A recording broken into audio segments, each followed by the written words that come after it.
주일에는 삶으로 드리는 예배를 회복하라라는 제목으로 말씀을 전했습니다.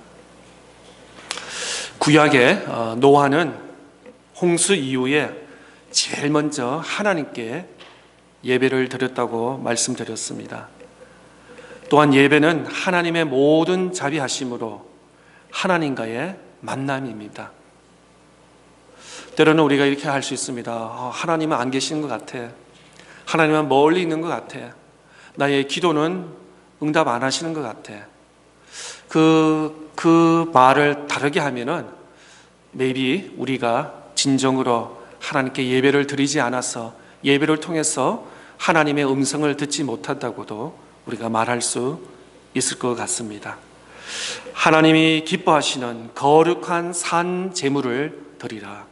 지난주에 로마서 12장 1절 2절 본문으로 영어로서는 living sacrifice, 죽은 동물, 피의 제사가 아니라 살아있는 우리의 삶을 들여서 하나님께 예배를 드린다고 말씀하셨습니다. 바로 사도 바울은 이것을 가지고 영적 예배다 라고 우리에게 말씀 전하고 있습니다. 예배를 통해서 내가 변하는 시간입니다. 예배는 단지 그냥 인포메이션, 성경에 있는 어떤 정보를 하나 더 얻는 그런 시간이 아니라 예배를 통해서, 기도를 통해서, 찬양을 통해서, 말씀을 통해서 내 영혼이 살찌고 내 영혼이 변하는, 하나님 앞에 변하는 시간, 하나님과 닮아가는 시간이 바로 예배의 시간인 줄 믿습니다. 말씀을 통해서 나의 나의 생각, 나의 계획, 나의 모든 것은 내려놓고 오히려 내 안에 예수 그리스도가 살아서 일하시고 역사하시는 그 시간이 바로 예배의 시간, 또 예배의 회복이라고 우리는 말할 수 있습니다. 예배 회복을 통해서 하늘 문이 열리고 하나님으로부터 위로와 평강이 누리는 귀한 예배가 될 줄 믿습니다.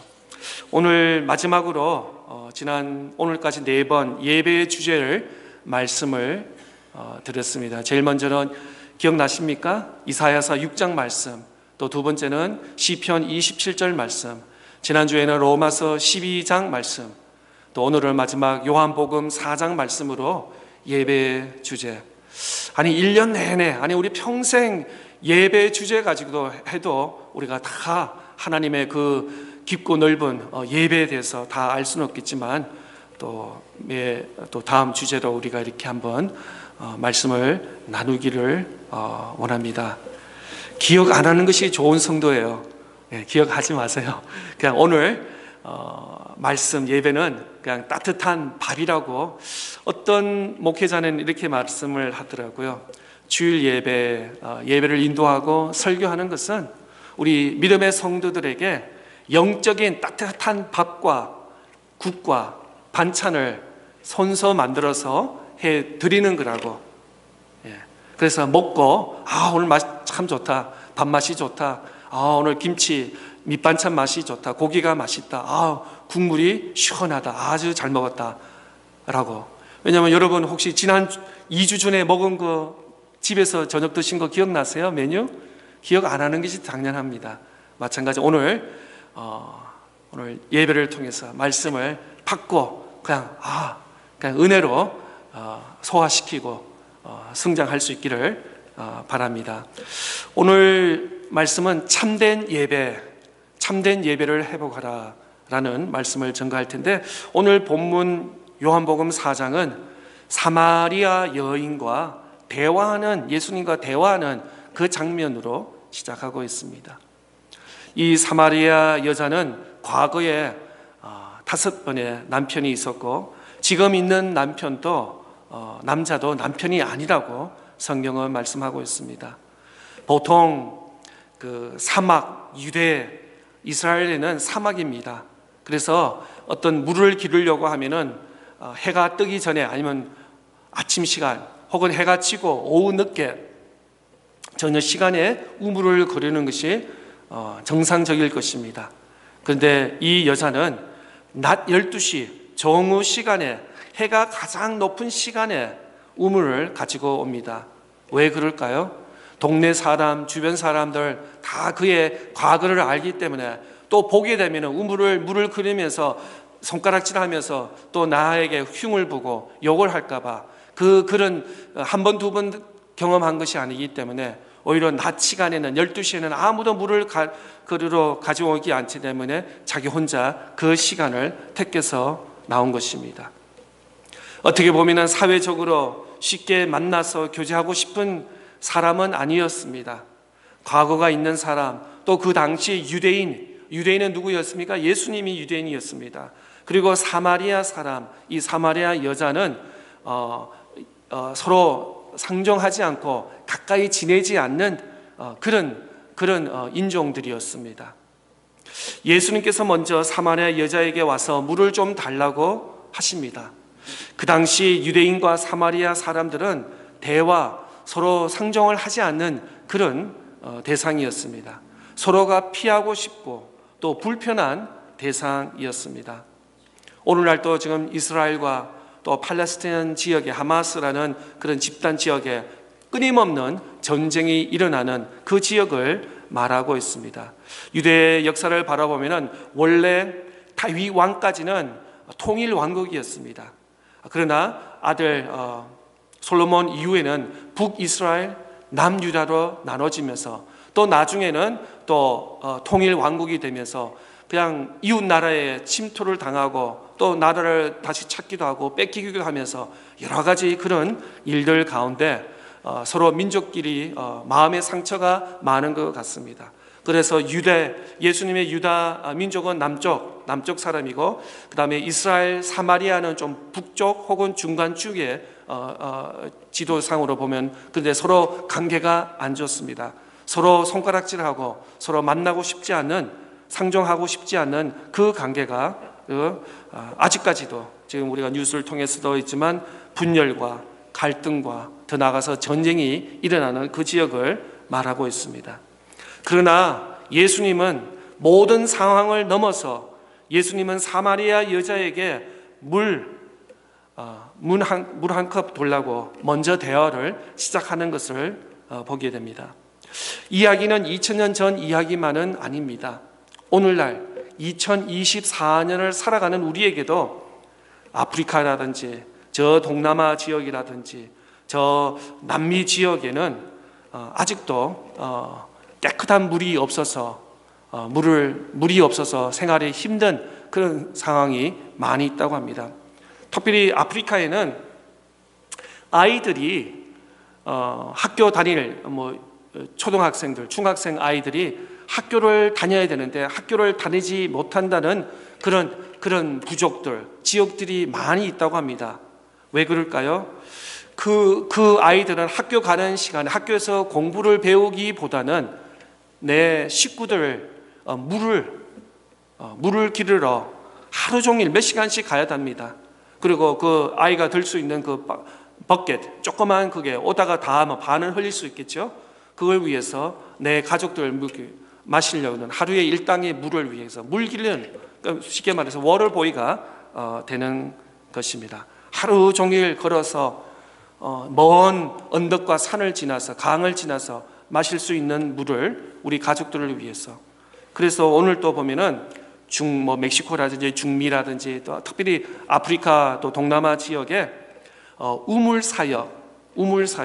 그래서 기술자들이 가서 그곳에 우물을 파서 깨끗한 물을 마실 수 있도록, 그 동네 지역 사람들이 깨끗한 물을 마실 수 있도록 우물 사역이 아직도 계속해서 일어나는 것을 보게 됩니다.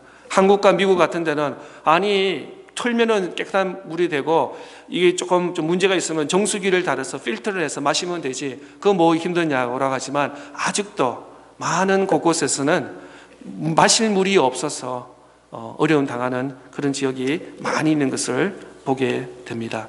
오늘 본문 4장 14절 15절 보겠습니다. 내가 주는 물을 마시는 자는 영원히 목마르지 아니하리니 내가 주는 물은 그 속에서 영생하도록 솟아나는 샘물이 되리라. 여자가 이르되 주여 그런 물을 내게 주사 목마르지도 않고 또 여기에 물 기르러 오지도 않게 하옵소서. 그렇습니다. 예수님께서 이 사마리아 여자에게 물 한 컵 달라고 말을 꺼내면서 이 여자는 그럼 예수님께서 말씀하신 이 물, 영생, 목마르지 않고 목마르지 않은 그 영생의 생물을 나에게도 달라고 사마리아 여자는 그렇게 말씀을 하고 있습니다. 더 이상 자기는 낮 시간에 이 해가 높은 그 뜨거운 빛을 피할 수 있고 우물가에 올 필요 없이 마음껏 내가 마실 수 있는 물을 먹을 수 있을 테니, 어떻게 보면 육신에 마시는 물을 이 사마리아 여자애는 말하는 것이었습니다. 또 16절 말씀 보겠습니다. 이르시되 가서 내 남편을 불러오라. 예수님께서 물을 좀 달라고 시작한 대화가 갑자기 주제가 바뀌어서 남편을 불러오라고 주제를 바꾸는 것을 보게 됩니다. 모든 것을 아시는 예수님께서 남편을 불러오라고 말하고 있습니다. 17절 18절 말씀, 여자가 대답하여 이르되 나는 남편이 없나이다. 예수께서 이르시되 내게 남편이 없다 하는 말이 옳도다. 너에게 남편 5이 있었고 지금 있는 자도 내 남편이 아니니 내 말이 참되도다. 사마리아 여자는 남편에게 만족감을 받으려고 했으나 여러 번 실패한 과거가 있는 이 여자였습니다. 지금까지 있는 남편도 마음에 쓱 들지는 않을 것입니다. 만약에 이 여자가 과거 자신의 부정한 사생활에 대해서 예수님께 정확히 알고 있는 것을 보고 놀라움으로 반응하여서 처음에는 이 유대인 나그네, 그 다음에는 랍비 혹은 이제는 선지자라는 게 깨닫게 되는 것을 보게 됩니다. 그러나 이 여자는 자신의 앞에 있는 유대인 남자에게 메시아로서 오신 그 선지자인 것을 아직 이해하지 못하고 있습니다. 19절 20절 말씀 보겠습니다. 여자가 이르되 주여 내게 보니 선지자소이소이다. 우리 조상들은 이 산에서 예배하였는데 당신들의 말은 예배할 곳이 예루살렘에 있다 하더이다.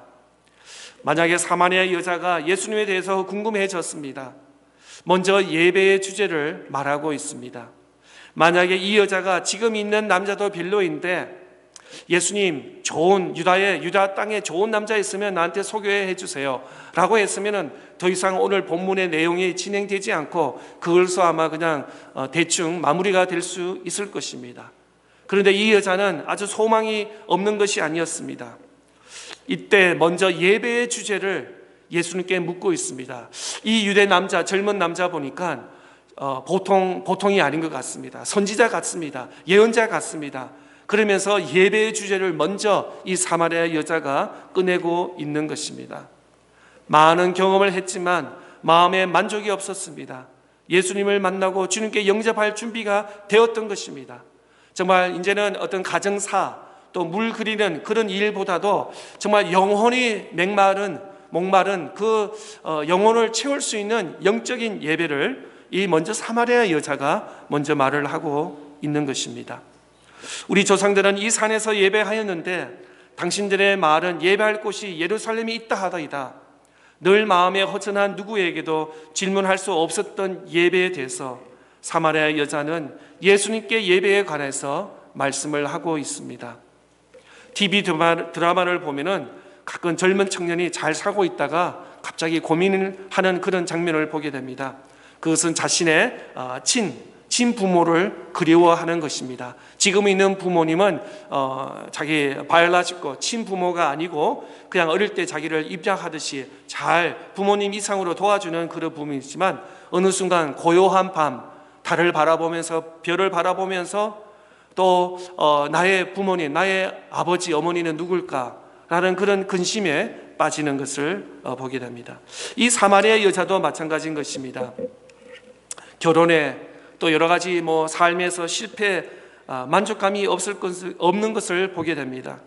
그러나 예수님을 만나고 예수님의 마음에 늘 있었던 이 한 가지 주제, 예배에 대해서 먼저 선지자같이 생긴 예수님께 이렇게 여쭈고 있는 것입니다. 오늘 본문 21절, 2절, 3절 보겠습니다. 예수께서 이르시되 여자여 내 말을 믿으라. 이 산에서도 말고 예루살렘에서도 말고 너희가 아버지께 예배할 때가 이르니라. 너희는 알지 못하는 것을 예배하고 우리는 아는 것을 예배하노니 이는 구원이 유대인에게서 남이라. 아버지께서 참되게 예배하는 자들은 영과 진리로 예배할 때가 오나니 곧 이때라. 아버지께서는 자기에게 이렇게 예배하는 자들을 찾으시느니라. 만약에 하나님께서 산에서만 계시고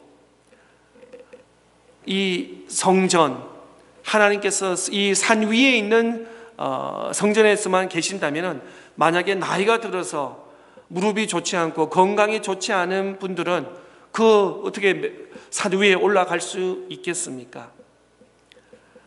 또 그 이스라엘이 아닌 또 먼 우리처럼 미국과 한국과 다른 지역에서는 배를 타야 되고 아니면 비행기를 타야 되는데, 돈이 없어서 비행기를 못 탄다면, 하나님께 예배를 못 드린다면 어떻게 할 수 있습니까?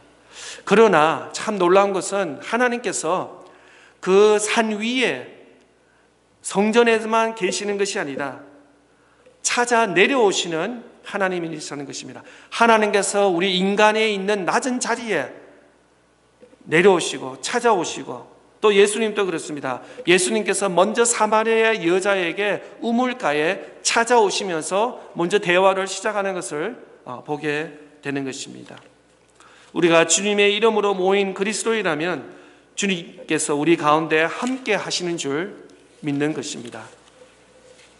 마태복음 18장 20절 말씀 보겠습니다. 두세 사람이 내 이름으로 모인 곳에도 나도 그들 중에 있느니라. 그렇습니다. 그런 의미에서 하나님은, 우리 주님은 예루살렘 성전에만 계시는 분이 아니라 두세 사람이 예수 그리스도의 이름으로 모인데 함께 하신다는 이 놀라운 예배의 축복, 얼마나 놀랍고 감사한지 모릅니다. 만약에 한 곳에 있다면 우리는 그곳에 쫓아가야 될 것입니다. 1년에 한 번 아니면 그 이상으로 가야 되는데 많은 비용과 또 건강한 자만 갈 수 있게 되는 것입니다. 그러나 두세 사람이 예수 그리스도의 이름으로 모인 곳에 나도 너희와 함께 하신다는 예수님의 말씀에 우리가 참 위로를 받는 줄 믿습니다. 예수님께서 물 이야기로 시작한 대화가 남편으로, 그 다음에는 참된 예배로 대화가 변화되고 있습니다. 사마리아 여자에게 정말 필요한 물에서 참된 예배를 통하여 예수 그리스도를 만나게 되었습니다. 더 이상 이 여자는 방황하지 않고 주님을 만나 참된 예배자로 예배를 드리게 되었습니다. 오늘날 우리의 예배는 어떻습니까? 형식적 예배는 드리고 있지는 않습니까? 종교적인 습관으로 예배를 드리고 있지는 않습니까? 할 수 없어서 예배를 안 드리면 혹시 나에게, 우리 가족에게, 우리 아이에게 좋지 않은 일이 있으니까 그냥 핑계 삼아 하나님 앞에 주일마다 예배를 드리시지는 않습니까? 직분 때문에, 내가 목사니까, 내가 장로니까, 내가 권사, 집사, 또 내가 맡은 순서가 있기 때문에 그냥 마음에는 들지는 않지만 혹시 그렇게 예배를 드리시는 않습니까? 하나님 앞에 참된 예배 회복이 있기를 축복합니다. 오늘 예배라는 주제로 설교를 준비하면서 지난 주 중에 임현수 목사님의 간증을 들었습니다. 혹시 여러분 기억하시는지 모르겠지만 토론토의 참빛 교회 담임을 하시는데 수백 번 중국과 북한을 들랑달랑하면서 거기다 북한에 특별히 빵 공장을 지우고 또 그들에게 필요한 옷이라든지 양말이라든지 식물이라든지 신발이라든지 많은 것을 드리는 그런 사역을 한 토론토의 임현수 목사님이 북한에 2년 6개월 동안 포로로 잡혔던 간정인데 잡히고 나서 나중에 풀려났습니다.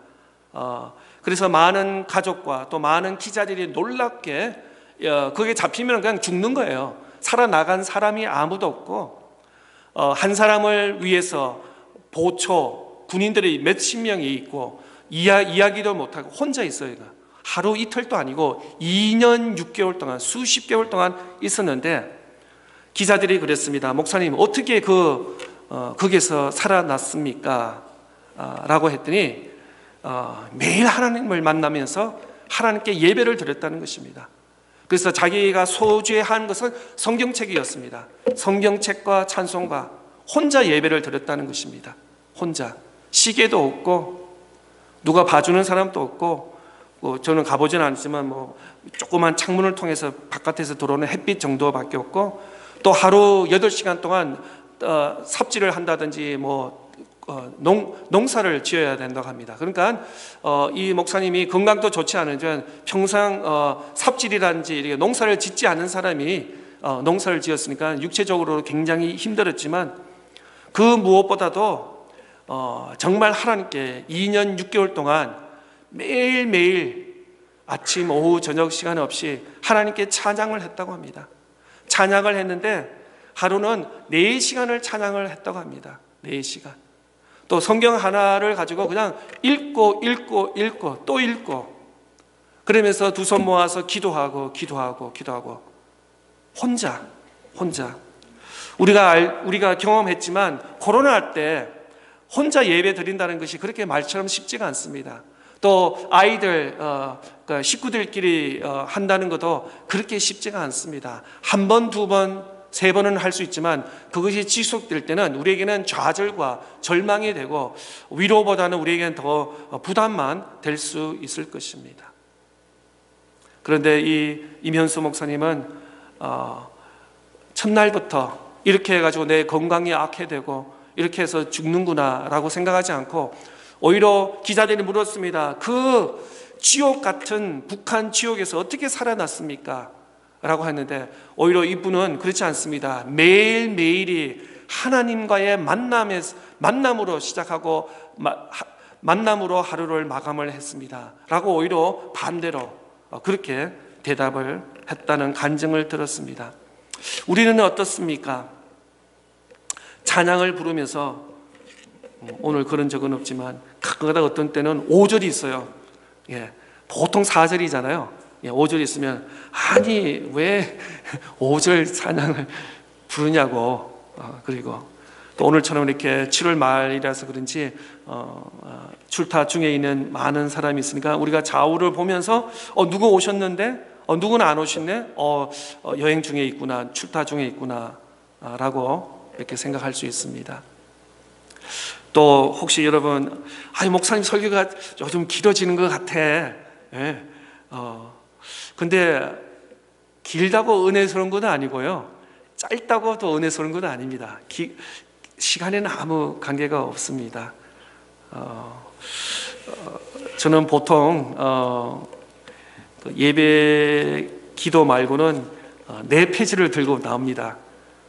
4페이지를 들고 나오는데 오늘 5페이지. 놀라지 마세요. 페이지 수가 많을수록 짧아요. 할렐루야. 제가 갖고 가다가 2장, 3장 가져오면 그때는 놀라야 됩니다. 그때는 기록되지 않는 성령께서 역사에서 더 길어지기 때문에. 그래서 가능하면 제가 맞춰서 4장 해서 30분 전으로 마치려고 최대한 노력을 하고 있습니다. 예배 방해 요소가 많다는 것입니다. 주일 오시는 길에 혹시 내 앞에 누가 갑자기 차가 들어온다든지, 그래서 갑자기 급브레이크를 잡아서 아니 그냥 누구냐고 이렇게,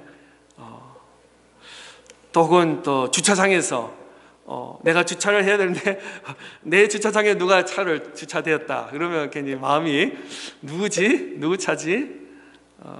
그럴 수도 있습니다. 예배 매일매일 여러분의 마음을 잘 다스릴 수 있기를 바랍니다. 저는 가능하면 토요일 날은 특별한 교회 행사와 또 누구 만남이 없으면 온종일 집에만 있습니다. 집에서 예배를 준비를 하기도 하고 또 곡도 보고 혼자 연습하기도 하고 그렇습니다. 여러분 다 직장도 있을 수도 있고 일도 있을 수도 있고 또 아이들도 또 같이 함께 시간 해야 되기 때문에, 그러나 너무 늦은 시간까지 토요일 날 하지 마시고 토요일부터 마음으로 또 생각으로 몸으로 예배를 준비하는 저와 여러분 될 수 있기를 바랍니다. 주중에 각자 처소에서 열심히 일하시고 또 토요일에는 토요일부터는 주일 예배를 준비할 수 있기를 바랍니다. 정말 준비 잘 할 수 있기를 바랍니다. 주일 예배를 통해서 하나님을 만나고 주님의 음성을 들을 수 있기를 축복합니다. 예배 시작부터 예배 끝까지 우리가 주일날 11시 예배 드리려고 합니다. 근데 꼭 3분, 5분 늦은 분이 또 있어요. 누구라고 말은 하지 않겠습니다. 그런데 예배 시작부터 끝까지 온전히 하나님을 집중하면서 성령께서 인도하시는 그 예배가 될 수 있기를, 예배 인도자도 그렇고 또 예배에 참여하는 우리 모두가 한 마음 한 뜻이 되어서 그렇게 예배할 수 있기를 축복합니다. 정말 emergency가 아닌 이상 예배를 처음부터 끝까지 다 드릴 수 있기를 바랍니다.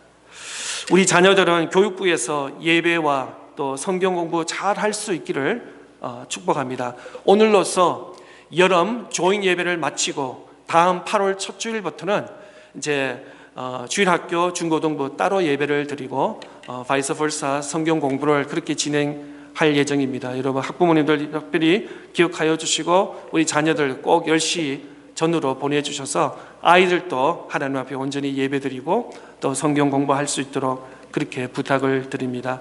특별히 우리 교회 교사 선생님 4분이 계시는데 주일학교 2명, 중고등부 2명 이렇게 4명을 그 외에 또 여러 보조 교사들이 많이 계시는데 우리 선생님들 주일학교 아이들 가르치고 학생들 가르치는데 수고에 또 헌신에 감사를 드립니다.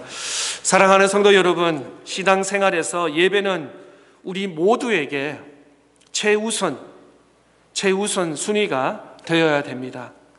예배를 잘 드리는 자가 교회 봉사와 섬김도 잘 할 수 있습니다. 예배를 잘 못 드리는 자는 잠시 교회 봉사할 수 있습니다. 나중에는 내 힘으로 내 의지대로 섬기다가 중간에 포기할 때도 있고 아니면 또 시험, 낙심을 당할 수도 있습니다. 그런 의미에서는 우리 모두가 예배를 잘 드려야 됩니다. 예배가 우리에게 최우선이 되어야 될 줄 믿습니다. 예배 잘 드리고 그 다음에 하나님께서 허락하시는 대로 또 은사대로 우리가 섬기고 봉사에 임해야 될 줄 믿습니다. 다시 한번 우리 오늘 본문 보겠습니다. 22절부터 너희가 알지 못하는 것을 예배하고 우리는 아는 것을 예배하노니 이는 구원이 유대인에게서 남이라. 아버지께서 참되게 예배하는 자들을 영과 진리로 예배할 때가 오나니 곧 이때라. 아버지께서는 자기에게 이렇게 예배하는 자들을 찾으시느니라. 하나님은 영이시니 예배하는 자가 영과 진리로 예배할지니라. 아멘. 옛날 성경에는 이 4장 요한복음 4장 24절을 신령과 진정으로 이렇게 번역되는데 오히려 새 개역 번역에는 영과 진리, 영어로 말하면 in spirit and in truth, 영과 진리, 개역 개정이 더 정확하게 번역이 되었다고 생각합니다. 신령과 진정보다는 영과 진리로 in spirit and in truth 이렇게 예배를 드릴 수 있기를 바랍니다. 참된 예배는 무엇입니까? 영과 진리로 예배를 드리는 것입니다. Worship in spirit and in truth. 예배를 드리는데 하나님께 예배를 드리는데 어떻게 드리냐면은 영과 spirit 그리고 진리 truth. 영은 하나님의 영 Holy Spirit을 말하고 있고 진리는 바로 성경 하나님의 말씀을 가리키고 있습니다. 성육신 하신 그리스도에 의해 인류는 이렇게 한계를 극복하고 비로소 영과 진리로 하나님께 예배를 드릴 수 있게 되었습니다. 이 영은 성령으로 번역될 수 있는 말이지만 여기서 인간인 영이신 하나님과 교제할 수 있는 인간의 물질적인 요소인 육체에 구분되어서 영을 가리키고 있고 진리는 바로 뚜렷한 명백한 하나님의 말씀을 하고 있는 것입니다. 결국 사마리아 여인에게 예배는 어디서가 아니라 무엇으로 어디에서 뭐 차타누가에서 드리냐 조지아에서 드리냐 아틀란타에서 드리냐 장소가 중요한 것이 아니라 무엇으로, what, substance를 말하고 있습니다. 영으로, in spirit, 영으로. 또한 어떻게, how, 어떻게 예배를 드리냐? 계시에 따라 truth, 진리를 가지고, 하나님 말씀 진리를 가지고 드린다고 말합니다. 즉 예배는 형식의 문제가 아닙니다. 예배자가 예배의 대상인 하나님과의 어떤 관계를 맺느냐, 그게 진실과 거짓이 이루어지는 것입니다. 하나님께서 이렇게 예배자를 찾으십니다. 오늘 본문의 핵심이 뭐냐면 하나님은 예배자를 찾으십니다. 오늘 2024년을 살아가는 우리 모두에게 하나님은 동일하게 말씀하십니다. 예루살렘과 사마리아에 사는 사람뿐만 아니라 오늘을 살아 차타누가 지역에 사는 우리 모두에게 하나님은 예배자를 찾으시는 것입니다. 참된 예배는 장소의 문제가 아닙니다. 예배 순서도 문제가 아닙니다. 찬송가 몇 장 몇 절의 문제도 아닙니다. 다시 말씀드리면 예배의 길이, 시간, 1시간에 드리냐, 1시간 10분 드리냐, 30분 드리냐가 아니라 영과 진리, in spirit and in truth, 영과 진리 되신 하나님과의 만남과 그의 말씀의 뜻이 이루어지는 것입니다. 참된 예배를 통해서 영원히 마르지 않는 생물의 물을 마시는 저와 여러분 될 수 있기를 바랍니다. 오늘 본문에서는 보잘것없는 한 사마리아 여자에게 하나님께서 찾아오셨습니다. 그 높고 높은 하늘 보좌에서 낮고 낮은 이 땅에서 하나님께서 예수님으로 여자에게 찾아오셨습니다. 그리고 그를 만나 주셨습니다. 필요한 물이 아니고 남편이 아니고 참된 구원자, 예배의 대상이신 하나님 예수님을 만나게 되었습니다. 우리 모두에게도 찾아오시는 주님을 만나는 은혜와 축복이 함께 하시기를 바랍니다. 그냥 습관적으로 왔다가 가는 그런 것이 아니라 예배를 통해서 하나님을 만나고 주님의 음성을 듣고 세상의 만족이 아니라 하나님께로부터 만족할 수 있는 저와 여러분 다 될 수 있기를 축복합니다. 더 이상 세상을 추구하지 않고 참된 예배에 회복하시는 성도님 다 되시기를 예수님의 이름으로 축복드립니다.